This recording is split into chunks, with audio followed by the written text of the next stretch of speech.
আছো? আশা করছি সবাই ভালো আছো। আর আমিও খুব ভালো আছি। তো এখন চলে এসেছি দেখো সেই মন্দিরের ওইখানটাতে।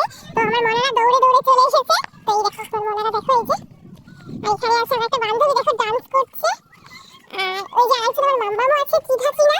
আর এখানে দেখো ঠাকুর আছে এই যে সবাই দেখো এই যে ঠাকুরটা। আর এই যে দেখো এখানে আছে আর এই যে আমার চিধা আর এই যে চিনা দেখো মন্দিরের উপরে উঠে যাচ্ছে।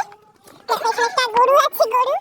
এখানে একটা বাড়ি আছে ওখানে একটা কুকুর যাচ্ছে সবাই দেখো দেখো মন্দিরের ভিতরে ওরা প্রবেশ করছে। দেখো ঘন্টাটা বাজাচ্ছে। আমি এখন যেতে পারবো না অবশ্য আমি মন্দিরের ভিতরে যেতে পারবো না কারণ আমার শরীরটা ভালো নেই অতটা। আর এই দেখো আমার হাতটা এখনো ঠিকঠাক হয়নি পুরোটা। দেখো ব্যথা আছে এখন অনেক ব্যথা থাকে। দেখো কিসের পটিতে পা দিয়ে দিয়েছে